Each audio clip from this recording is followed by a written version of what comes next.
मुझे ये बताएं कि ठीक है, ये सब कुछ तो चल रहा है, अब इन सब को मद्देनजर रखते हुए आपको लगता है कि हुकूमत, पंजाब में हुकूमत किसकी होगी? पंजाब में ये बड़ा Assumption, वैसे मुश्किल assumption है। सवाल है, बड़ा मुश्किल सवाल है। और पंजाब की क्या सूरत नून हाल, लीग जो है अलविदा कह देगी? अलविदा। नून लीग के लिए ये बड़ा मुश्किल फैसला होगा, बड़ा मुश्किल फैसला होगा कि ये किसी डील के तहत पंजाब हुकूमत ये किसी को दे दें। ये बहुत मुश्किल फैसला उनके लिए, क्योंकि पंजाब में जो एक्सपेरिमेंट्स किए गए, मैं अभी चूंकि हलकों में निकला हूँ, बहुत से हलके मैंने कवर किए हैं। मैं गुजरांवाला फिर के आया हूँ, सियालकोट है, लाहौर के बहुत से जो है वो बड़े हलके भी कवर किए हैं मैंने। ग्राउंड पे जो सूरत हाल है, क्या कहते हैं? जहां पीटीआई का वोटर हमें मिलता है, जहां वो आज भी कहता है कि मैंने पीटीआई को वोट देना है, मगर जब उनको 3.5 साल टेनोर की बात करते हैं तो उसमें सबसे बड़ा एक जो शिकवा है पीटीआई के वोटर को बानी चेयरमैन से, बिल्कुल मेरे पास वो सोर्स मौजूद है, जब आप चाहें हम उनको ऑनर कर सकते हैं, हम जो है वो समा डिजिटल पे दिखा सकते हैं। लोगों का अपने लीडर से एक शिकवा है कि आपने ये उस्मान बुजदार वाला क्या फैसला किया था, आपकी अकल कहां चली गई थी? ये तो है। वो अमानुल्लाह मरहूम ने कहा था एक दफा मियां नवाज शरीफ के लिए कि उन्होंने ये जो फैसला किया उन्होंने भंग पीती थी। तो इनके बारे में पीटीआई के कारकुनों को मैंने कहते सुना है कि अब्दुल अलीम खान को वजीर आला पंजाब ना बनाना इमरान खान की सबसे बड़ी गलती थी,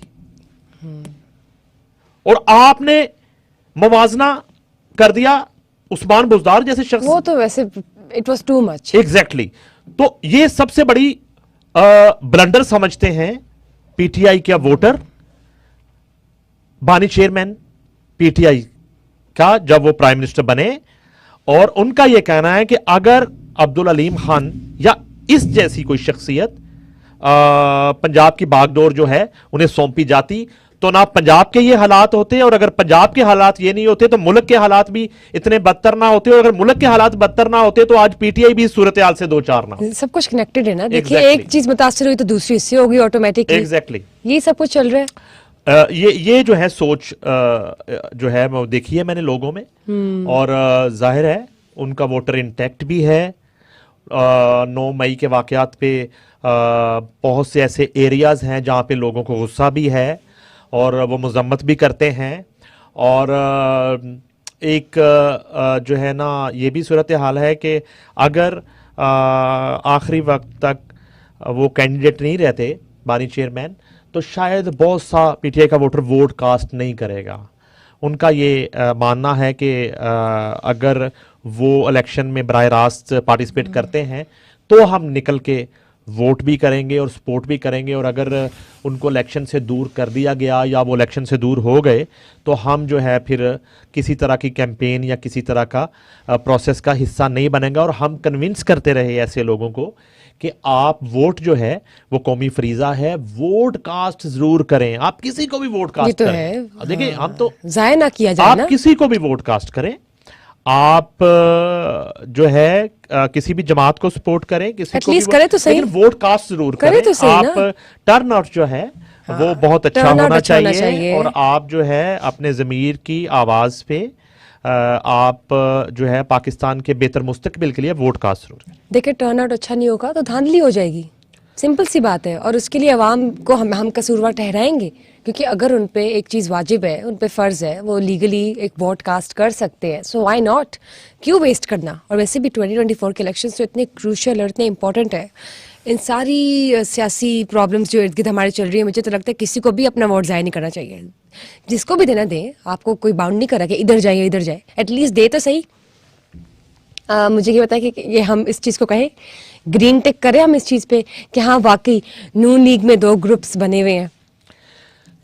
देखें ये बात बड़ी देर से चल रही थी, ये मुझे फिर वो आपने शेख रशीद का थोड़ी देर पहले जिक्र किया, तो वो तो अक्सर कहते थे कि नून से शीन निकल रही है, शीन से नून निकल रही है, नून से मीम निकल रही है टाइप, वो पूरी अली बे जो है वो उससे निकालते रहते थे हर वक्त।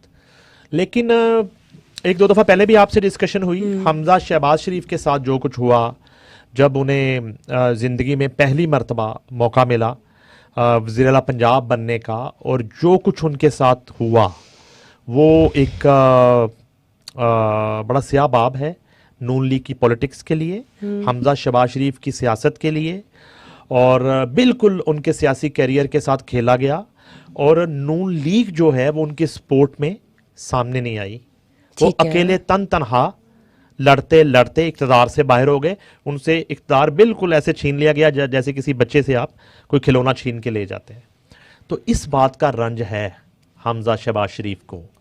और मैं आपको बारहा ये बात कहता रहा हूँ कि जब वो अचानक इस इलेक्शन के मौसम में और एक सियासी गहमा गहमी में और इस सीज़न में वो आउट ऑफ कंट्री जा रहे हैं, छुट्टियां मना रहे हैं, अमेरिका जा रहे हैं, कभी वो मरी जाके बैठ गए हफ्ते 10 दिन के लिए, वो कोई एक्टिविटी नहीं कर रहे। तो आज जो है वो फिर उनका लावा जो है वो उबला और आज वो फट पड़े और पार्लियामेंट्री बोर्ड के इजलास में वो अपने लीडर और अपने आइडियल आमने सामने मियां नवाज शरीफ अपने ताया के सामने वो आज बोल पड़े। और उन्होंने कहा है कि ताया खान पीन नू बांदरी ते डंडे खान नू रिच कह दिया उन्होंने उनको। उन्होंने कहा कि कुर्बानियां देने के लिए जो है वो पुराने कारकुन और आज फसली बटेरे जो आए हैं वो आपके इर्द गिर्द मंडला रहे हैं और आप पुराने लोगों की पार्टी में बात नहीं सुनी जा रही, उनकी दाद रसी नहीं की जा रही, उनको इग्नोर किया जा रहा है, उनसे हल्के लिए जा रहे हैं, उनके उनको मनाए बगैर सीट एडजस्टमेंट की जा रही हैं। तो ये सारा आज हमजा शहबाज शरीफ ने बिल्कुल उनके बनफ़से नफीस इजलास में खड़े होके उनकी आंखों में आंखें डाल के ताया से बड़े एहतराम के साथ ये सारे गिले शिकवे कर दिए और उस पर उन्हें यकीन दहानी करवाई गई है कि आपके इन तहफ़्फ़ुज़ात को बहुत जल्द दूर करने की कोशिश की जाएगी। मगर मरियम नवाज के एक्सप्रेशन जो थे उस वक्त वो देखने वाले थे। आपने एक चीज नोटिस नहीं की, हमजा शहबाज शरीफ जो उन्होंने एक एडजेक्टिव यूज किया है वफादार। उन्होंने कहा है पुराने कारकुन जो थे वफादार, उन्हें इग्नोर किया जा रहा है नए आने वाले कारकुनों की वजह से। सो यू सी कि ही इज ऑलरेडी डिफरेंशिएटिंग कि पुराने वाले तो भाई वफादार है, पुराने हैं, उन्हें देखा जाए, उन्हें उन पे एतमाद किया जाए, नए आने वालों को क्या भरोसा, फ्लां etcetera etcetera. You see this? मैंने तो गौर पता नहीं की कि नहीं, आपने मेरी बात पे गौर किया? मैंने आपसे क्या किया? बिल्कुल। ऐसी सूरत हाल में मरियम नवाज के एक्सप्रेशन क्या होंगे? मरियम नवाज अभी आपने बात की, बिल्कुल वो तो नहीं हकी बक्की रह गई वो तो। अच्छा एक और मरियम है, उनका बताता हूं आपको, जिनकी वजह से बहुत से ऐसे कारकुनों की हक तलफी हो रही है, वफादारों की। उनका नाम है मरियम औरंगजेब, जिनसे जो इस कदर पार्टी के रहनुमा कारकुन तंग है कि मैं आपको बता नहीं सकता। आप मुस्लिम लीग नून के बीट रिपोर्टर्स के इंटरव्यू शुरू कर दें, वो आपको बताएंगे। तो मरियम औरंगजेब ने ट्वीट कर दिया फौरन, जब खबर ये ब्रेक की हमने कि हमजा शहबाज शरीफ अपने ताया के सामने आज बोल पड़े हैं, आज उन्होंने अपने दिल का गुबार निकाल दिया।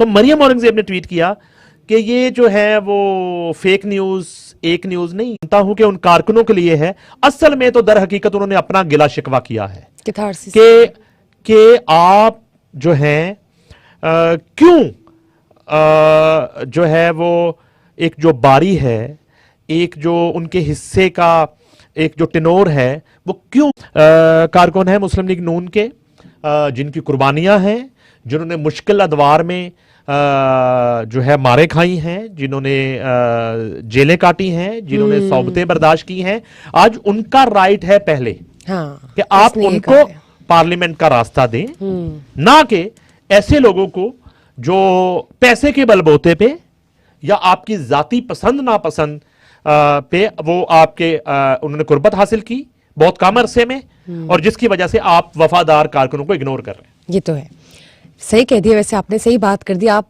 बात की जो कहते हैं ना गहराई तक पहुंच भी जाते हैं और बता भी देते हैं। आपने मेरी बहुत से सवालों के जवाब दे दिए मुझे on the spot, and I am so happy about it. Obviously audience was also looking forward के जो चल रहा है पार्टी इजलास में जो बात हुई, बल्ला जो मैदान में एकदम से आ गया है, बाकी सियासी जमातों के दरमियान जो गर्दिश चल रहे सितारे etcetera etcetera, there so much जो जिसके बारे में हम बात करेंगे। वेल ठीक है, देखते हैं इंशाल्लाह आगे क्या होता है, क्योंकि ऑब्वियसली देखिए अभी आज हम बात करते हैं कि बल्ला मैदान में आ गया है, कल को पता चले हम दोबारा एक लाइव